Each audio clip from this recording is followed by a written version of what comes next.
Hello hi students. मेरे channel में आपका एक बार फिर से स्वागत है। जैसा कि आपको पता ही है, मेरे चैनल का नाम है शिवा स्टडी ऑफिशियल। मेरा हैंडल है @shiftyanswer1567। दूसरा हैंडल है @shiftyanswer2577। आप मेरे दोनों ही चैनल्स को अधिक से अधिक लाइक और सब्सक्राइब करें। और जैसा कि आपको पता है, पिछले एपिसोड में मैंने आपको परागण के बारे में बताया था, और आज के एपिसोड में मैं आपको परवान नियोजन के बारे में बताऊंगा। और 24 फरवरी से high school inter board exam शुरू हो चुका है, और हिंदी का एक एग्जाम हो चुका है। अब 28 को जो है मैथ का एग्जाम है। अब इसके बाद जो है मैथ है, मैथ के बाद जो है साइंस का एग्जाम है। तो सभी बच्चे साइंस के एग्जाम और फिजिक्स के एग्जाम पर विशेषकर ध्यान दें। तो विशेषकर जो है मैंने परागण तो आपको बायोलॉजी का टॉपिक समझा दिया। आज मैं आपको जो है बायोलॉजी का ही टॉपिक है परिवार नियोजन, उसके बारे में बताऊंगा कि परिवार नियोजन और जनसंख्या नियंत्रण क्या है। तो पहले हम जानते हैं परिवार नियोजन क्या है। परिवार नियोजन का मतलब परिवार को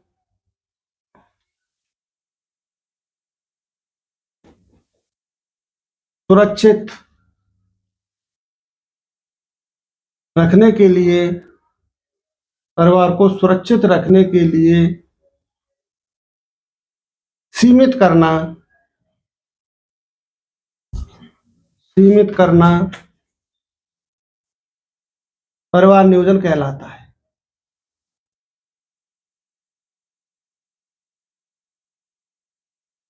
परिवार नियोजन कहलाता है।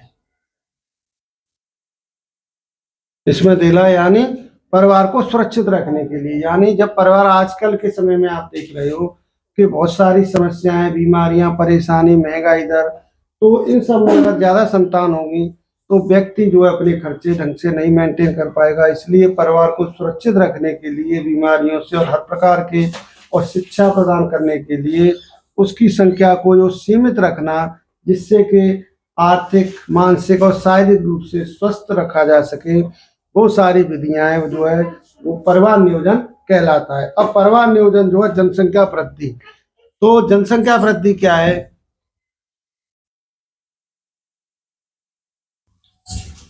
जनसंख्या वृद्धि जो इसी में आता है परिवार नियोजन में भी, क्योंकि ये टॉपिक जो है क्वेश्चन कई प्रकार से पूछ लेते हैं।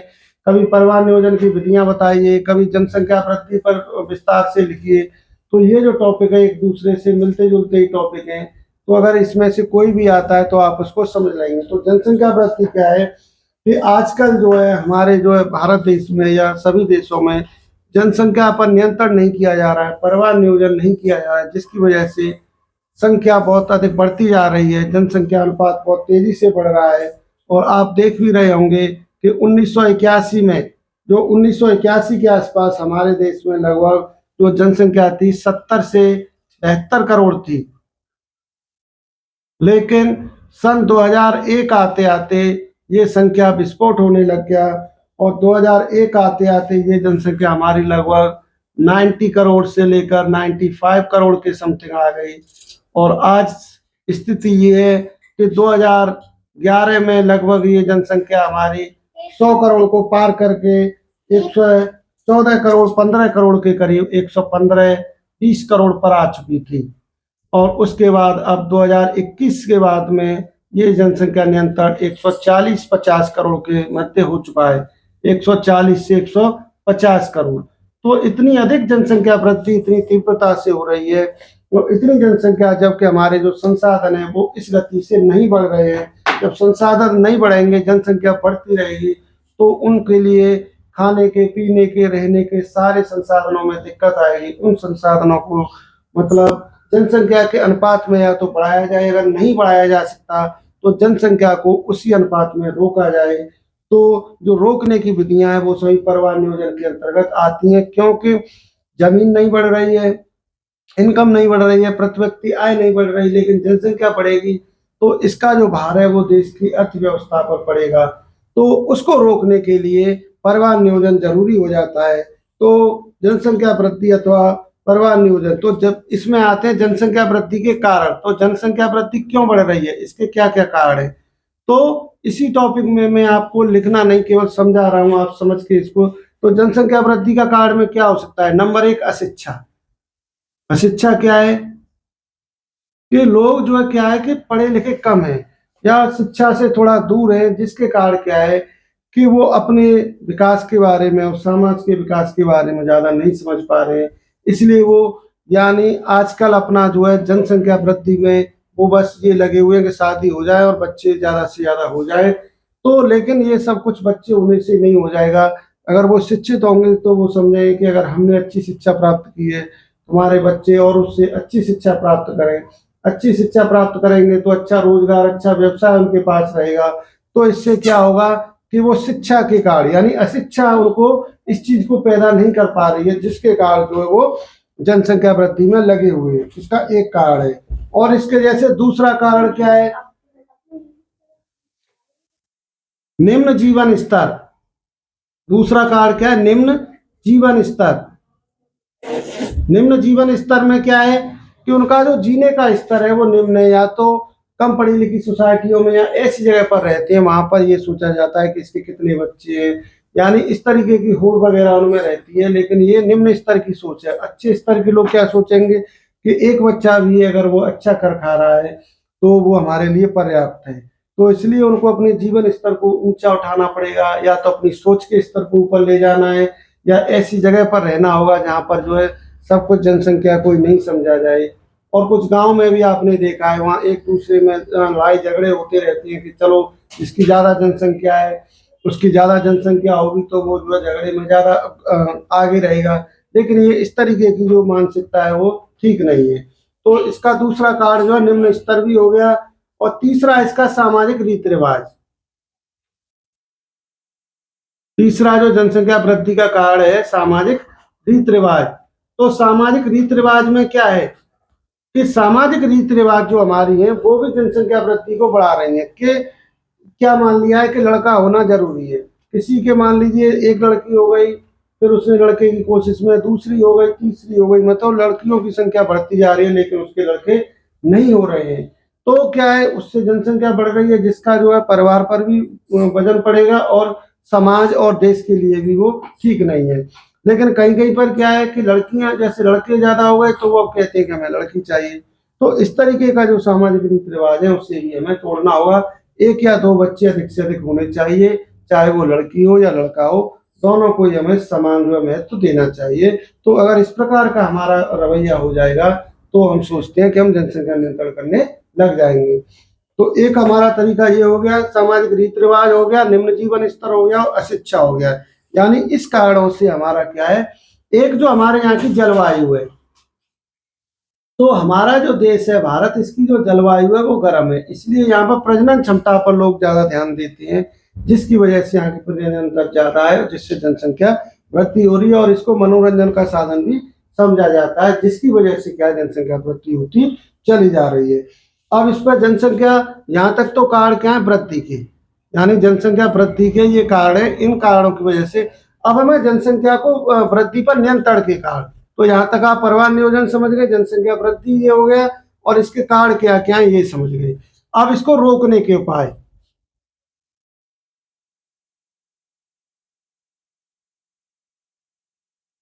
तो जनसंख्या वृद्धि को रोकने के उपाय, जनसंख्या वृद्धि रोकने के उपाय।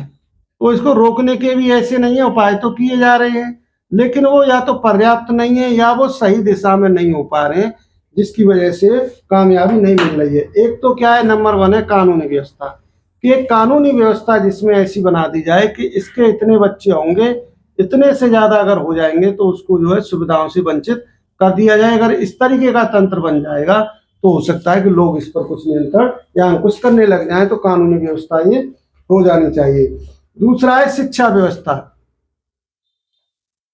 दूसरा, शिक्षा व्यवस्था में क्या है कि शिक्षा को इतना दुरुस्त और चौक चौबंद कर देना चाहिए कि सभी लोग शिक्षित हो जाएं, अधिक से अधिक शिक्षित हो, चाहे वो लड़की हो या लड़का हो। जब सभी शिक्षित होंगे तो अपने शैक्षिक स्तर के आधार पर अपने जीवन स्तर को भी वो उच्च बनाने की कोशिश करेंगे। तो उनमें लड़की या लड़का या ज्यादा संतान उत्पन्न करने की जो क्षमता है वो, यानी वो स्वतः ही धीरे धीरे नष्ट होने, यानी वो हो जाएगी। वो संतान पर ज्यादा ध्यान न देकर अपने जीवन स्तर पर ज्यादा ध्यान देने लग जाएंगे। अब शिक्षा व्यवस्था की बात, जैसे तीसरा कार्ड है परिवार कल्याण संबंधी कार्यक्रम। परिवार कल्याण कार्यक्रम होने चाहिए, यानी परिवार में एक दूसरे से लोगों को मिलजुल कर रहना चाहिए, और ये नहीं कि सिर्फ अपने अपने विकास पर ही लगे रहें। सबको एक दूसरे का जब मिलकर विकास करेंगे तो क्या है कि फिर ये नहीं रहेगा कि मेरा पराया, इस तरीके की भावनाएं जब कम होंगी तो हो सकता है कि वो ज्यादा जनसंख्या वृद्धि पर अपना जो ध्यान है उसको हटा लेंगे। अब इसके बाद है परिवार नियोजन, जो इसका सबसे जो मुख्य जो तरीका अभी जो आ गया है कि इसका एक जो कार्ड है वो परिवार नियोजन। तो ये बड़ा क्वेश्चन है लॉन्ग में, इसमें से कई प्रकार के क्वेश्चन बन सकते हैं। ये 2 नंबर में भी आ सकता है, परिवार नियोजन पूछ ले, जनसंख्या वृद्धि पूछ ले, जनसंख्या वृद्धि को किस कारण से बढ़ रही है, जनसंख्या वृद्धि को रोकने के उपाय, यानी कई प्रकार से ये क्वेश्चन अगर 2 नंबर 4 नंबर और ये 6 नंबर में भी इसको आप कर सकते हैं। तो अभी इसमें रोकने के उपाय में कानूनी व्यवस्था हो गई, शिक्षा व्यवस्था, परिवार कल्याण कार्यक्रम।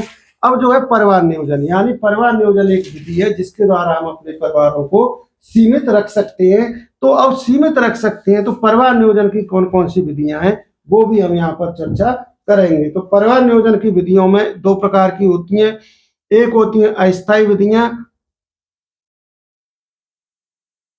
अस्थायी विधियां। अस्थायी विधियों में क्या है कि अस्थायी जो विधियां हैं उन विधियों को हम, स्थायी नहीं है, उनका कुछ उपचार करके हम कुछ समय तक उनके मध्य अंतर कर सकते हैं या जनसंख्या नियंत्रण को रोक सकते हैं। जैसे सुरक्षित काल, सुरक्षित काल यानी हमें यौन संपर्क है वो सुरक्षित काल में या एक सीमित काल में ही करना चाहिए, उसके ज्यादा नहीं। दूसरा जैसे हमारा है बी जो है निरोध या गर्भ निरोध संबंधी जो गोलियां वगैरह हैं, दवाएं हैं, उनका उपयोग करके भी हम जो है जनसंख्या को नियंत्रण कर सकते हैं। इसके अलावा जैसे हमारा आता है आजकल जैसे महिलाओं में बहुत सारी जैसे और दवाइयां चल रही हैं, जैसे कॉपर्टी या और है, इन सब का उपयोग करके हम असुरक्षित जो अस्थायी विधियां हैं उनके द्वारा हम जो प्रजनन काल के मध्य अंतर कर सकते हैं, जिससे हमारी जनसंख्या पर नियंत्रण किया जा सकता है। लेकिन ये विधियां अस्थायी हैं, लेकिन कुछ जो हमारी दूसरे टाइप की जो स्थायी विधियां हैं उनके द्वारा क्या है परमानेंट तरीके से हम जनसंख्या पर नियंत्रण कर सकते हैं। तो स्थायी विधियों में क्या आता है हमारा, स्थायी विधियों में जो चलता है इसमें आता है महिला ऑपरेशन, महिला ऑपरेशन, और दूसरी आता है जैसे पुरुष ऑपरेशन। तो स्थायी विधियों में क्या होता है कि महिला और पुरुष दोनों में से किसी एक का ऑपरेशन कर दिया जाता है। उसके बाद क्या है, जैसे महिला ऑपरेशन कर देंगे तो महिला के अंडाणु जो है निकलना बंद हो जाएंगे। इसी प्रकार पुरुष ऑपरेशन करेंगे तो पुरुष के शुक्राणु नियंत्रण हो जाएंगे। जिस प्रकार से आप जानते हो कि फर्टिलाइजेशन में अंडाणु और शुक्राणु दोनों से मिलने से निषेचन क्रिया होती है और उससे संतान की उत्पत्ति होती है, लेकिन जब उन दोनों को एक दूसरे से मिलने ही नहीं दिया जाएगा तो उस कंडीशन में क्या हुआ कि जो है जनसंख्या वृद्धि पर नियंत्रण किया जा सकता है। तो मैं सोचता हूं कि आज के टॉपिक में आप जो है परिवार नियोजन या जनसंख्या वृद्धि कोई भी क्वेश्चन इसमें आता है तो ये 2 नंबर में आए या 4 नंबर में आए या 6 नंबर में आए, मैं उम्मीद करता हूं कि आप इसको बहुत अच्छे से समझेंगे और इसको बहुत अच्छे से कर भी पाएंगे। तो स्थायी विधियों में महिला का ऑपरेशन किया जाता है और पुरुष का ऑपरेशन है। अस्थायी विधियों में सुरक्षित काल है, निरोध है, कॉपर्टी है और ये दवाएं है, इन सब का उपयोग करके हम इसमें अंतर कर सकते हैं। तो आज के टॉपिक में मैंने आपको परिवार नियोजन और जनसंख्या नियंत्रण पर समझाया। इस क्वेश्चन को आप ध्यान देखें, ये 2, 4 या 6 नंबर में आपको जो बोर्ड एग्जाम में जरूर मिल जाएगा। आप इसको समझें और इसमें नहीं समझ में आया हो वो मुझे पूछें। इसी के साथ आज के टॉपिक में ओके बाय, धन्यवाद।